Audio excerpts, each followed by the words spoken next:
Bien, alors je me mets en route vers de nouvelles aventures, étant donné que le gyroscope, je commence à manquer d'idées, donc je vais attendre que tout ça change, ou trouver des nouvelles informations, bref.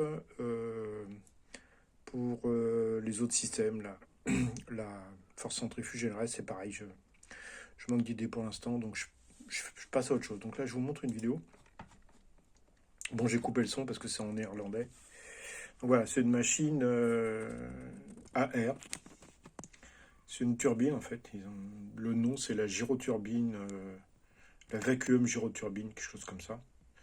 Donc le monsieur qui l'a développé est un monsieur qui est une pointure en dynamique des fluides. Il a travaillé beaucoup sur les hélicoptères, phénomène de vortex, phénomène de courbure de pale et tout un tas de choses comme ça. Il s'appelle Beren van der Waal. Et donc là, il nous montre une machine faite de deux rotors, imbriqués l'un dans l'autre. Donc il y a un rotor primaire en interne qui est donc le générateur, et il y a un rotor externe qui est donc le récepteur. Donc en fait il y a une... bon, je vais arrêter pour expliquer. Il y a un moteur qui met en route le rotor primaire au centre, et parvenu à une certaine vitesse, là il est en train de retenir le rotor externe à la main, et parvenu à une certaine vitesse, il lâche le rotor et il se met en rotation. Et donc en fait la rotation est contra-rotative. C'est-à-dire que le rotor interne tourne, si on se met sur le côté droit, tourne en sens anti-horaire, et le rotor externe tourne en sens horaire. Donc voilà, donc là ça s'accélère, et parvenu à une certaine vitesse, hop, il va lâcher le rotor externe, et ça fonctionne. Voilà, donc c'est un monsieur qui a l'air sérieux, hein, il a beaucoup travaillé sur les fluides. Là, sa maquette est cohérente.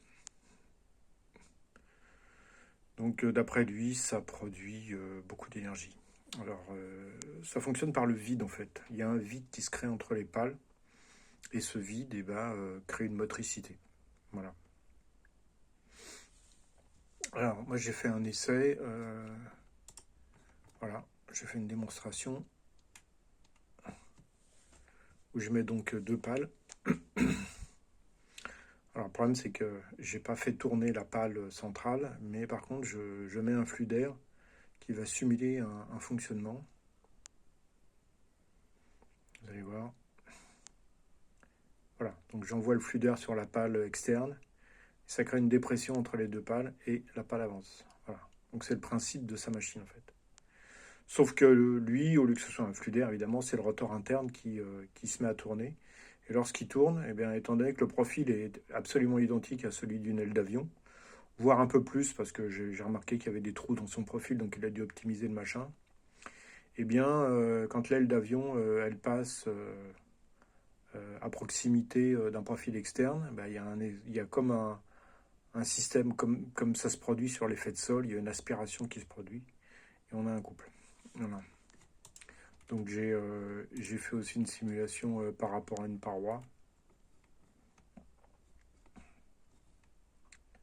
Donc là j'ai une paroi, et là j'envoie un flux d'air entre la paroi et le profil.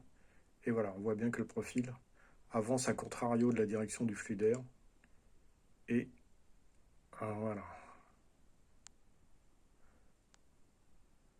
Voilà, donc ça marche dans pas mal de cas.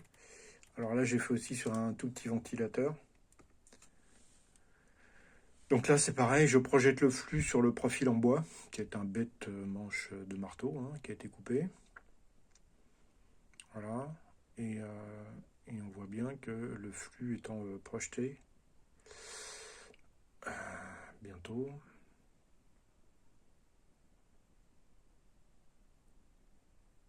Voilà. Ça crée une motricité. Bon là évidemment la motricité est forte parce que le poids est très faible. Donc là, il y a des fois où ça se bloque, c'est parce qu'en fait la pale atteint le minimum de distance entre le profil et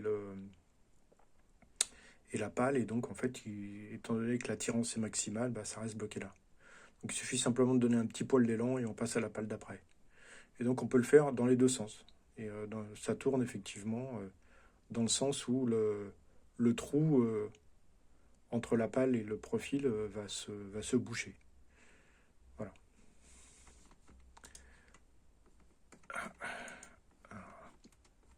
Et dernier test que j'ai fait, c'est ça. C'est une mesure de force. Donc là, j'ai un profil plat et une partie courbée. Et donc j'envoie un flux entre le plat et la partie courbée. Voilà. Tac, et ça colle. Donc là, j'avais fait une masse approximative parce que j'avais pas de masse qui exactement à la bonne valeur. Mais là, on s'aperçoit que on va quand même sur un poids qui est de l'ordre de 670 grammes, 669.